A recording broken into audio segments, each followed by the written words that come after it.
Calvin Johnny Hunt was driving with his girlfriend Shannon from Tennessee to Georgia when the two allegedly got into a heated argument. Angry, Johnny got out of the car on the side of the highway. Mysteriously, the police were later able to ping his phone to an abandoned house in the woods. Johnny has never been seen since.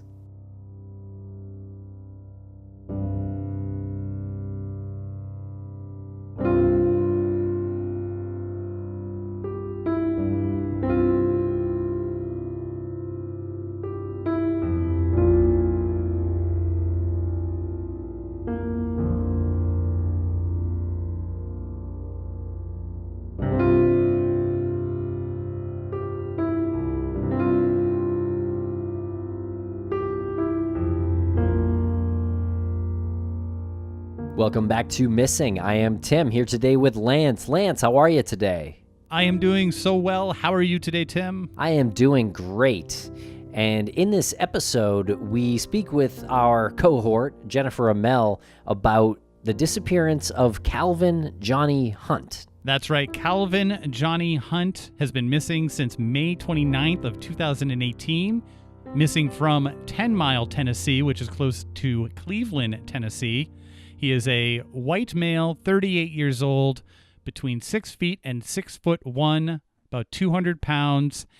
And this came to us by way of the great research team at Private Investigations for the Missing. Make sure to follow them on social and check out the website, investigationsforthemissing.org. Anyone with information about Calvin's disappearance, please contact the Tennessee Bureau of Investigation at 931-526-5041.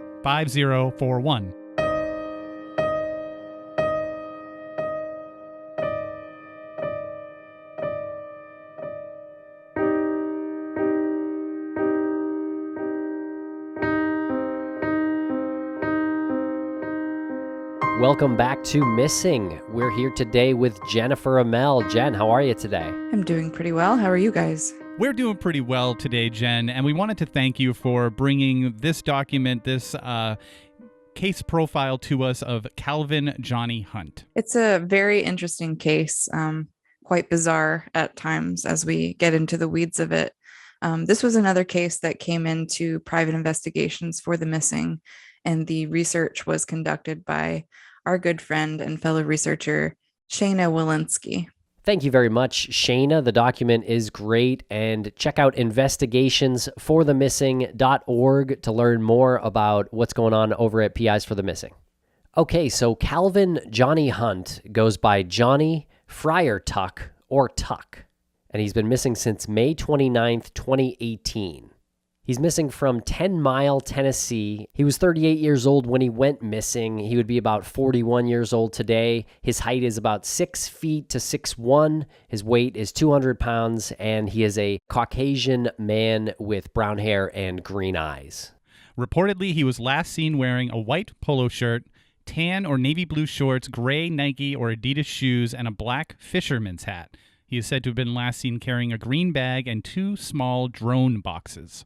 He is balding and typically shaves off his hair. He often wears hats or bandanas. He did wear a goatee at the time of his disappearance. He uses eyeglasses for reading. His left ear is pierced. Both arms have full tattoo sleeves. One forearm includes the anarchy symbol of an A inside of a circle, while the other includes a pentagram. And he has bones tattooed on the back of his hands and fingers. And Johnny grew up in Lakeland, Florida with his mother Shirley and brother Brian, who was older by 8 years. And Jen, you actually spoke with Brian, right? I did. I had a couple of fantastic conversations with Brian. It's another example of a man who is just so committed to doing whatever he can to find his brother. It's caused a lot of turmoil in his life, and we'll hear from him a bit during this episode, but you can hear the pain apparent in his voice. And Johnny and Brian were adopted by their mother's husband, and Brian described Johnny as a shy kid, a nerdy kid who was sometimes bullied. And when Johnny was 8 and Brian was 16, they lost their adoptive father to suicide. And Brian says he wasn't really in his right mind after this tragedy, and he ended up moving to Arizona for a while. And Johnny spent the rest of his childhood with his mother in Florida. And Johnny met and married a woman named Monica, with whom he had 2 sons. And when the marriage ended, Johnny found himself living with friends in Lake City, Florida. But by this time, older brother Brian was living in Georgia, a little closer. And Johnny told his brother he was unhappy with his current living situation, so Brian drove to Florida to pick him up to bring him to Georgia. Yeah, Brian says that after Johnny had been divorced for a couple years, he seemed kind of lost in life. Didn't really know what to do next. I know that he kind of got involved in his brother's business. I think they were in the business of putting paint coats on vehicles. And so that was good for him. His brother gave him a little direction there. But by the time he moved to Georgia, he was ready for a fresh start. And I'm just curious how long the phone conversation was that you had with Brian. Which one? How many phone conversations did you have? We have had 2 phone conversations, which have lasted a couple hours each, and then an interview that we recorded via Zoom, and we've been emailing a lot as well. So a lot of close contact with Brian. Yeah, he's a really open guy, and he's, just trying to do his best. I mean, often it's like you never expect something like this to happen to you. You don't have any training, you don't know what moves to make. And fortunately, Private Investigations for the Missing is there as an organization to, of course, provide investigative services. But another thing we try to help out with is like, how do you keep this story in the media? Like, how do you organize a vigil? How do you raise money for such things? So that's been a lot of the context of our conversations together. And although they were separated during their youth, the brothers had become very close as adults. And Brian says drones were one of Johnny's favorite hobbies and that it was a hobby they both enjoyed. I get that. We love drones. And Johnny particularly liked using them to snap pictures of the sunrise and sunset.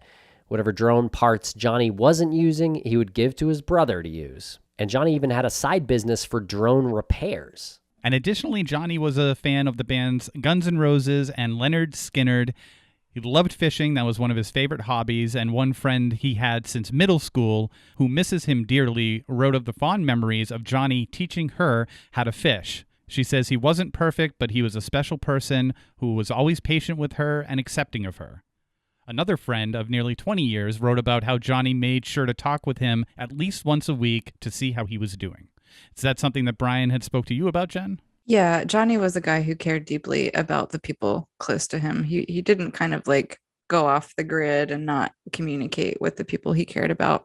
So, I mean, and this is evidenced by these people who kind of wrote in with their memories of him. A lot of these posts come from the family's Facebook page that Brian started just to collect tips on the case. And it's turned into a kind of a place where people have come to remember Johnny and talk about what a cool, caring guy he was. And Brian says Johnny always had a very active dating life. And Johnny always had a girlfriend and 1 or 2 other women, quote, on standby, end quote. Typically, these were women he had met online, and Brian says this behavior began around the time of Johnny's divorce. He warned his brother that his sex life would lead to his downfall, but apparently it fell on deaf ears. I think Johnny was looking for affirmation in these various relationships. He seemed to be in a place where he felt kind of unmoored from things that were familiar. I don't know if Brian explicitly stated this, but he said enough to sort of suggest that Johnny potentially had some type of sex addiction. And Johnny's girlfriend at the time of his disappearance, Shannon Bryant Sneed, is another woman that he met online. She is from 10 Mile, Tennessee, and in early February of 2018, Johnny moved to Tennessee to be with Shannon. And they had only known each other for about a month and a half at that time. Once he moved, Johnny and Shannon would drive to visit Brian in Georgia regularly. Brian actually weighed in on his first impressions of Shannon in our interview earlier last week. Oh, she seemed nice. I mean, I didn't find, really nothing wrong. I mean, I just thought, that being so quick, and that was just only her, and him too, jumping, that, fast, wanting to move in. And she seemed all right. I mean, she seemed straightforward, Talked to her a couple of times, here, on the couch, and she seemed, and, she was straight up. She, I ain't going to play that cheating, stuff like that, I'm like, okay, well, I'm pretty serious about it. So she seemed fine to me. I mean, nothing, stood out like a psychopath or nothing like that. She seemed like just normal, normal person. I mean, she seemed nice and laid back. And Brian says Johnny and Shannon did drugs together, typically weed and speed. Brian also says that Shannon's house had long been under suspicion for drugs by locals. Yeah, I think there's nothing substantiated about this. I'm not sure if it was like a selling operation or if it was just like a house where people felt comfortable going to get high, those type of houses. I don't think Shannon's ever been convicted of anything drug related. So this is all rumor. And Brian spoke of problems in their relationship, namely Shannon stating that she wouldn't put up with Johnny's philandering behavior. And now we get into the circumstances of Johnny's disappearance. According to the police report that Brian Hunt filed, he spoke with Johnny on Tuesday, May 29th of 2018. Johnny and his girlfriend Shannon were en route to visit Brian in Georgia. The drive from 10 Mile, Tennessee to Lilburn, Georgia is about 186 miles and should have taken them approximately 2 hours and 45 minutes. But a little after 7 p.m., Shannon texted Brian and told him they would no longer be coming for dinner. Brian tried to contact Johnny, but could only get Shannon. Shannon told Brian that she and Johnny had gotten into a verbal altercation in the car, and she dropped him off at the Pilot Travel Center in Cleveland, Tennessee. Shannon dropped Johnny off on the highway on an interstate between two exits. In one direction, back the way they were coming, it was about 2 miles from the last exit and about 1.5 miles to the next exit. And I think there was a Pilot Travel Center along that route that Johnny could have potentially walked to. I mean, that would have been in my mind if I was walking alongside the highway to try to get to a place like that, but he was not seen there. So where did the story get mistaken then that he actually was dropped off at this pilot station? I think it came from potentially a confusion of conversation with Brian when he talked to newspapers or media and said that he had actually searched the pilot and asked questions of the people who worked there if they had seen Johnny. I think additionally the police were checking for any CCTV of Johnny going there at some point, but nothing was found of his presence at this Pilot Travel Center. And geographically, Cleveland, Tennessee is about 46 miles from Johnny and Shannon's home and likely should have taken less than an hour to drive. Shannon stated Johnny asked to be let out, and since he is a grown man, she left and, quote, never looked back. Brian also says Shannon told him that Johnny got mad and broke his phone, which is why no one could get a hold of him. Brian told police that it is unlike Johnny to not be in contact with him, as they typically speak daily, and police checked local hospitals and arrest records but found nothing. Now, from what you've told us, Jen, based on your conversations and your interview with Brian, he's done pretty much all he can, and he's still working on it, trying to figure out what happened to Johnny the day he went missing. Yeah, in Brian's words, I think the police got a lot of their information from the things that Brian was able to uncover himself. So there's a few things that Brian wouldn't have access to, like phone pings and things like that. But any kind of communication that Johnny had with people after he got out of his girlfriend's car was due to some sleuthing on Brian's part to try to recover his computer and his phone. So yeah, he's gone all over the place, actually traveling around the area, going to various motels, hotels, asking people if they've seen Johnny. Unfortunately, to no avail. Okay, let's go over some of these details then. Shannon and Johnny had some people over to their house earlier on the day that Johnny disappeared to work on Johnny's new motorcycle. And a man named Brian Wentworth was there until about 2 p.m. that day, but apparently police have never talked to him. What's that all about? Yeah, we can't really say for sure that this person was there on the day that Johnny disappeared. They weren't able to say, establish a firm timeline here.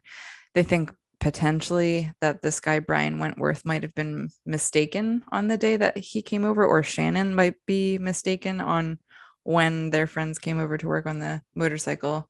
Not sure if this has any relevance to the case either. I mean, of course it's important to find out what exactly Johnny's movements were that day, especially if we kind of take this story that they did get in the car and were driving toward Georgia. Like, what if that never even happened and Johnny never left his house? I think that's where it would be important if people were over his house that day. Yeah, and I think his state of mind too. I think if they knew they were going to drive about 3 hours a little later, maybe that would have been heard of. Or if they were arguing, or if he was, Johnny might have been not making sense perhaps that day. And there was another person other than Shannon to have seen Johnny that day, and that was a man named Travis Pritchett. And he was helping with the motorcycle as well. And Travis stated that he last saw Johnny at about 4:45 p.m.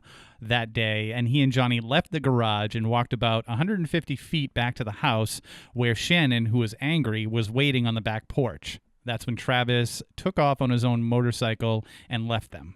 Yeah, I had asked Brian what this argument, like if Travis weighed in on what the argument was about, but we don't really have any more information there. Well, so we know that they got into an argument if they were driving in their car, and that's what led to Johnny getting out of the car and walking off on his own. It seems from Travis's statement that they were angry much before that too. So this might have been a sort of ongoing argument that escalated later. And then the text messages begin.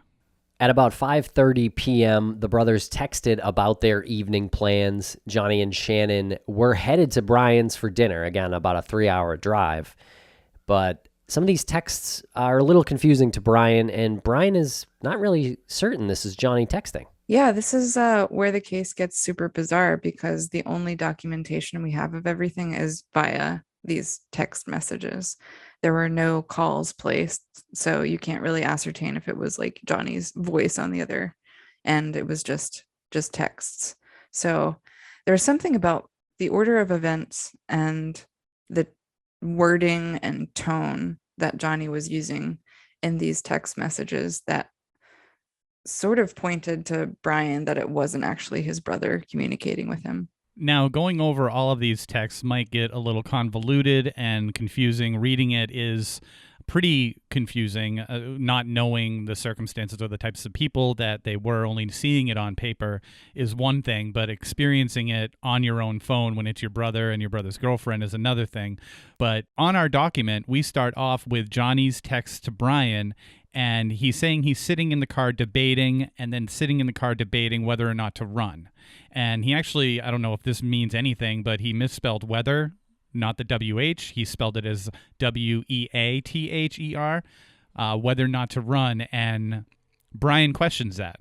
And he says, run away from you. Better figure out that one very soon, because your brother's been having bad feelings about her. And I'm just saying, so anyway, where are you sitting in the car? At home? So there's no punctuation in here. It's kind of tough to decipher where the inflection should be and the pauses should be, but essentially the gist is, are you talking about running away? I have bad feelings about her, and where are you? Right. Mm-hmm. And apparently they should have been in the car together, I guess, at this point, traveling towards Brian. And so then Johnny writes, on my way to you. And then right after, it's a follow-up, or there. So, or there, and there being spelled THERE. So he's indicating where, or maybe he misspelled there for another there. Is he saying, like, if he runs away, that's where he'll end up, there? I'm going to you, or there, or I'm running Right. away. Gotcha. Yeah, it is confusing. I did have a point to clarify with Brian. I asked him if Johnny was usually the one to drive the vehicle, and if he was driving. I know people text and drive, but it was a long series of texts after this. But he said that usually his girlfriend Shannon would drive, and that Johnny was in the passenger seat. And according to Shannon, Johnny fell asleep, and she tried to wake him up at one point, and he just kind of turned over and handed her his phone. And that's how she explains that she had Johnny's phone, and she had been running through it and saw some kind of lewd text messages he had been sending a girl that he was trying to see. I think someone he met online. And that's what started the argument. I think Brian's very skeptical of this order of events because he doesn't think his brother, like knowing his brother and knowing that he probably did have girls on the side, would never willingly give his phone to Shannon, like, because he didn't want to risk being, caught in that way. Yeah, and the next text Brian received from Johnny is kind of strange too, and it's, quote, "I've been lying and cheating on Shannon all this time and asked to marry me. Shannon thinks she knows, but I convince her she's crazy," end quote. Yeah, it's like, who would admit to gaslighting their partner? Just strange. Yeah, it is, especially to his brother, and then he gives Shannon the phone. Something about that is very bizarre as well to me. Mm-hmm. It almost seems confessional, Mm-hmm. but without any context. So if it was Shannon with the phone, maybe she just like wanted to kind of blow up Johnny's life and like let everybody know like what a liar and a cheater he was, if she was scorned in that way. Right. That's why I think it's interesting, to talk to the last people who had seen him, right? I mean, let's find his state of mind. Maybe he was talking to them about these confessions too, for all we know. Mm-hmm. These text messages are still within that 5:45, 6 o'clock time frame during the drive? Yes. These all happened during the drive. And is there any example of Johnny doing this previously? Like, is this how Johnny would typically talk or text with his brother? Brian explicitly stated that this is not how Johnny would text. And he does not think that his brother sent this text. Interesting. Yeah. He's either napping or he's confessing in this car ride. It's very, very strange. Yeah. And it gets weirder too. And Brian has supplied us with screen caps of texts from Shannon regarding what happened that night. Yeah. So at this point, it seems that Shannon admits to having Johnny's phone. Like, this is Shannon speaking, blah, blah, blah, blah. This is what's happening, but doesn't do that when she or he sent the lying, cheating text. So we know for a fact that at some point Shannon had his phone, but we don't know when exactly it was her who started texting. Well, it would have had to have been before Johnny broke the phone. Well, apparently Johnny had 2 or 3 phones, and it's unclear which phone she was using and which phone Johnny supposedly destroyed. Yeah, so I think during the course of their argument, and this is coming from Shannon, during their argument, Johnny had snatched back his phone, and because he was so angry, he broke the phone on the dash, like kind of slammed it against the dash. Brian sort of weighed in on this behavior, and he was like, Johnny had a temper like anyone else. Like, if he was pushed, he wasn't a violent man at all. But he said that Shannon was actually the one who had the violent temper. She had actually broken more than one phone. So it's possible that Shannon is the one who actually broke the phone. You might not know this. Brian might not have said anything about this, but I have 2 questions. What kind of phone was it, and where is that phone now? The broken one. I think the police had one phone in their custody. I'm not sure if it was the broken one. And I know that Brian himself had recovered another phone of Johnny's, but didn't find anything of interest on it. It's pretty impressive how hard you have to slam a phone to break it on a dash when you're that close. For sure. We'll be right back after a quick word from our sponsor. And a thank you to our sponsors. Back to the program. So we can probably go through some summaries of these text screen caps from Shannon. So Shannon was texting as herself the night Johnny disappeared from his phone to a mutual friend, saying that she is, quote, scared that he, Johnny, is planning something, end quote. Yeah, we never really know what she is alluding to here. Planning what? To run away? Yeah, was it to run away, or was it to go see another girl? Was it, we have no idea. But then Shannon forwards a very sexually explicit text that she found on Johnny's phone from a woman named Erica. And then Shannon says that Johnny is, quote, passed out cold, end quote. She tried to wake him, and he rolled over and gave her his phone. And this is all to the mutual friend that she's sending these text messages from Johnny's phone, just to be clear. I really don't know. This is either to the mutual friend or to Brian, who's waiting on them. But it's all from Johnny's phone Hmm. And Shannon has identified herself. Yeah. Okay. And she goes on to say, I don't have anybody to help me. And then she proceeds to say Johnny raped her.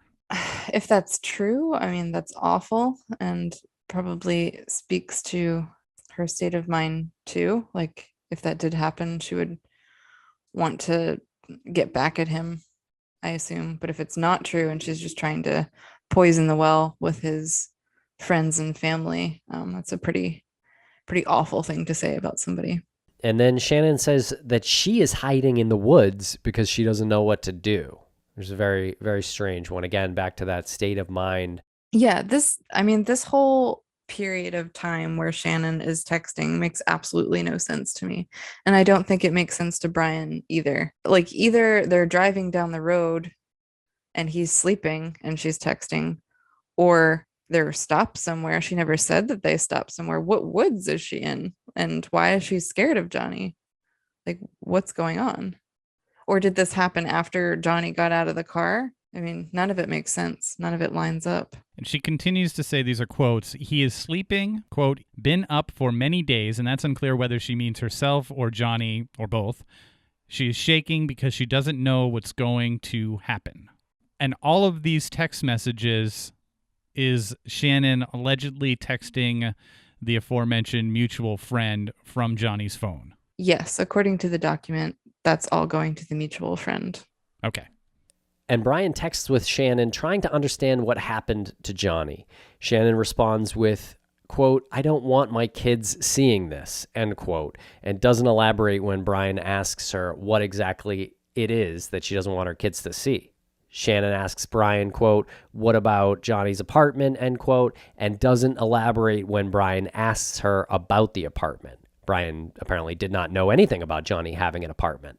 Yeah, so I think Shannon had said that potentially Johnny was planning to leave her and he got an apartment or got a place to live, and was planning to go stay there. I think that's what Shannon's alluding to. But it's weird that she doesn't give any context for this, because Brian had no idea, like, his brother was planning to leave or if he was getting a new apartment, which is just weird. The whole situation is weird.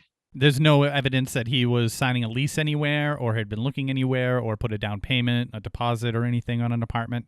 Not that I know of. And then Shannon asks Brian, why would he ask to marry and then do this?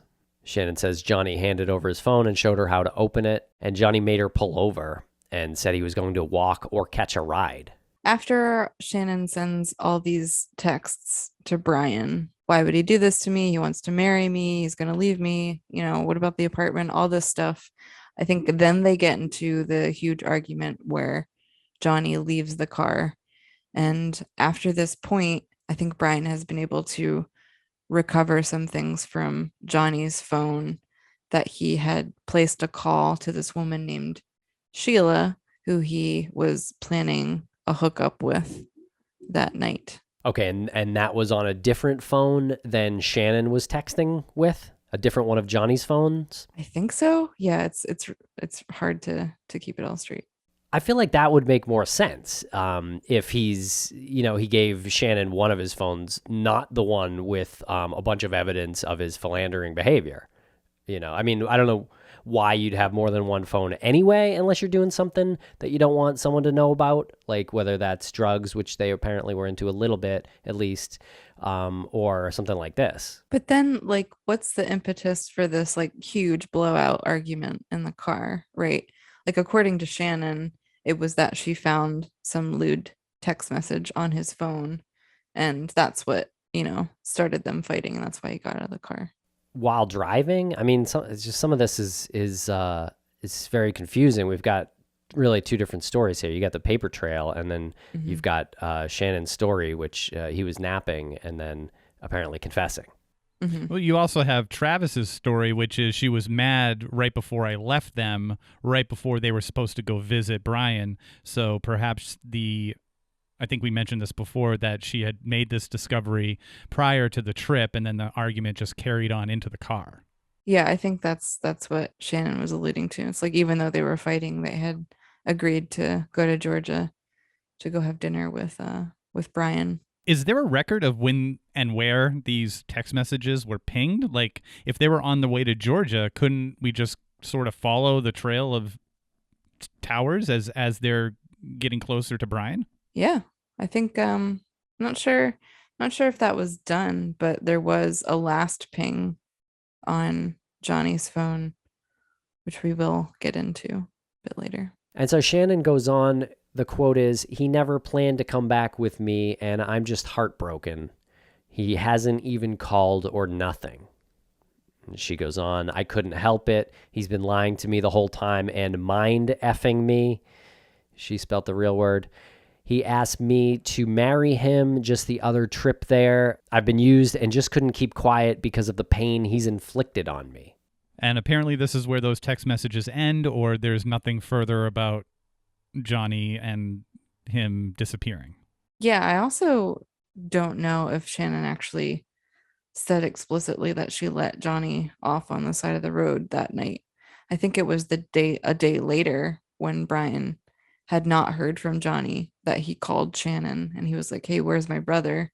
And she was like, "Oh, I let him off on the side of the road." But she never told him that was going on. And Johnny, of course, never texted or called his brother to say like, "Hey, I won't make it," or "Please come pick me up. I'm stranded," And there was some texts from Shannon to Brian that were sent in the days following Johnny's disappearance. And Shannon asks Brian if it's okay if she spreads around a flyer about how Johnny has gone missing. And Shannon says, "I hope this helps. Believe it or not, I do love Johnny and you guys. I just can't grasp that he's missing. Call it wishful thinking, but I'd rather believe the stories I've heard about his plan on taking a mini vacation from me." Ellipsis, quote. Basically, the overall theme of Shannon right now is that her story is that she got Johnny in the car. They got into an argument. He left on the side of the road. And then she's laying it on pretty thick to Johnny's family that she's like so worried about him, that he's missing. She can't believe it. And that she's doing all she can to help find him. But she chooses to believe that, he had just like wanted to leave her. And so did it in a bizarre way by walking away from her. The most helpful information Brian does manage to get from Shannon is that she let Johnny out on I-75 South, past the exit for Cleveland and near the exit for Ottawa, between a small rest area and the exit. She says he had his phone, he grabbed, quote, the money bag, end quote, and his drone boxes. Shannon took the Ottawa exit and took the back way home. Very strange. Okay, so then this is the first mention we've got of the money bag, quote unquote. I don't know if it was actually a bag full of money. I've heard it described as a green bag too. So maybe she just called it the money bag because it was green. Okay. It was like a green bag that had money on it or in it, maybe? I don't even know if there was money in it. Necessarily. Okay. Yeah, I'm not sure. So let's get into the investigation now. The rest area has been checked for video footage. And I assume no sign of Johnny because they likely would have put that out there.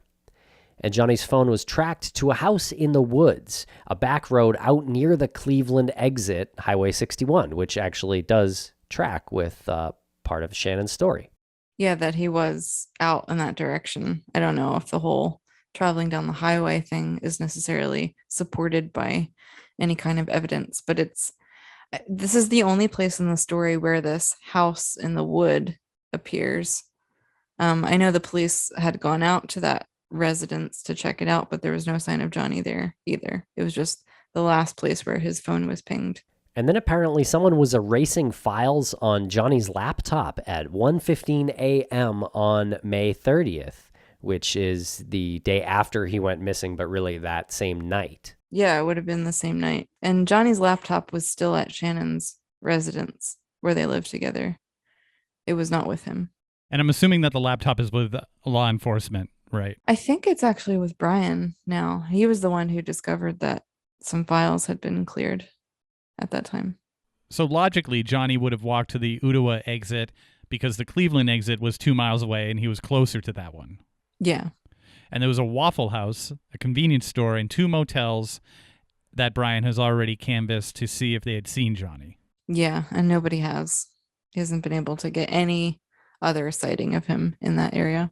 And the police pulled Johnny's phone records, and apparently someone either turned off the phone at 11:54 p.m. on May 29th, or the phone died itself at that time. This is news to me. I didn't realize that you can tell whether a phone was turned off or died based on a phone record. I don't think you can, actually. I think it was just that the phone ceased to ping after that point. So it was either turned off or dead. Gotcha. Okay. And Johnny called 4 people after getting dropped off. Yeah, and this is on the side of the highway. So after Brian managed to collect one of Johnny's phones, allegedly the one that he must have had when he was walking down the street, which I have no idea how he would have gotten his hands on, because like, wouldn't that phone be with wherever Johnny disappeared to? Or maybe it was just records that they were able to get through other means, like through the carrier. But apparently he called 4 different people as he was walking alongside the highway, but never actually mentioned that he was abandoned on the side of the highway. Now, he also, it seems, texted another person named Shannon who lives in Florida, and the 30-minute texting back and forth, there was no mention that he was on the side of the road, and this other Shannon got the feeling that it wasn't Johnny who was texting her. Yeah, I mean, that's the second person who was like, I'm not really sure if this is the person I think it is, which should go a long way. I feel like you know how people sound in text messages, or they're saying things that are kind of like outside the purview of the relationship you have with that person. I feel like those feelings are important in this case. And Johnny apparently texted his ex-wife, Monica, who was in California, at 8:45 p.m. I love you. Just vaguely, I love you. And there was another girl in Florida where he texted, hey, could you come get me? And another message to an individual named Brian Lampler. It ended up being a wrong number, obviously, because it was some sort of a hookup call. Yeah, so Johnny is allegedly texting all of these women. It's like, to his ex-wife, it was not sexual in nature, I don't think, but the other women, he was, trying to get them to sleep with him that night, which just seems like an odd thing to do if you're walking along the side of the highway. To me, my first action would be like, who do I know who lives closest and wouldn't mind coming to get me at this point? That would be the nature of my calls and texts, not like trying to hook up with somebody. But it could be a little column A, column B there. If he needs a place to stay, no matter what, might as well stay with a friend you're attracted to, maybe. And Shannon gave many different stories. One of them, some guy with a motorcycle in the back of a pickup truck picked up Johnny from their house. Yeah, so this is like a totally different story. In this version, she and Johnny never actually got on the road to go to Georgia. She says that he was still at their house in Tennessee when this stranger with a motorcycle in the back of his truck picked up Johnny, and that's where he disappeared. So okay, not one of the 2 people who were at the house earlier who were working on the motorcycle. This is now a third person, apparently. Right. And another story that Shannon gave was that Johnny was in a motel room because he needed a break, and she hoped to hear from him the following Monday. Don't understand why he'd have a motel room if he also has an apartment. I want to bring this up that Shannon has 2 kids, 15 and 8, and after Johnny disappeared, the kids have developed some serious issues. That's correct? Yeah, I think Brian had talked about some emotional issues that the kids have been having at school and elsewhere. He didn't really elaborate on this, but I'm not a psychologist, but often if there's a traumatic event in kids' lives, it can lead to emotional issues in other areas that you wouldn't necessarily think are connected. But it is interesting to note that they had a change in behavior right after this. So what happened to Johnny? Brian feels it's unlikely that Johnny would have left on his own. He was very close with his brother and never went long without talking with him. And Brian believes his brother is deceased. Brian has been doing all he can to get attention on his brother's case. He says his life has fallen apart since Johnny went missing. He blames himself for not protecting his younger brother. Brian wants to be able to find Johnny and give closure to their mom and to Johnny's 2 sons, who are now 19 and 20 years old. And Johnny's friend Angela has contacted us to tell us how much he meant to her and to tell us how heartbroken she is that he still has not been found. She misses him every day and refuses to speak of him in the past tense until she knows for certain that he is no longer with us. I asked Brian kind of what his emotional state is right now, and he said something like really poignant to me that I think maybe is a sentiment shared by other families of missing people. But he said, sometimes I think people lose themselves when trying to picture all the different scenarios that might have happened to their loved one. It's like this concept of losing yourself as you're looking for a missing person is interesting.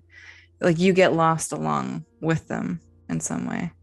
I think that was a really interesting way of putting what it feels like to go through something like this. On top of, not knowing what happened, where he is, it's kind of like you're shut off. It's kind of like the news don't care, no one cares. I don't know how much sleep, very little sleep I got for months and months and months. Just I had my head buried into a computer and a phone going at the same time. Background searches and paid for all that. Any name I could get, I searched, I checked the records. It consumes you. I feel like a zombie half the time. I'm here, but it's kind of like I don't enjoy anything anymore. I don't, it definitely changes your life. That's no doubt about it. There's so many things that just beat the family down during a situation like this. It's great. Everything seems to just get you. It's like no one's here to help you. Dreams and those are bad. And Johnny's family has set up a GoFundMe. You can find it by searching Justice for Johnny on GoFundMe or use the link in the show notes. And if you've got any information on Calvin Johnny Hunt's disappearance, please contact the Tennessee Bureau of Investigation at 931-526-5041.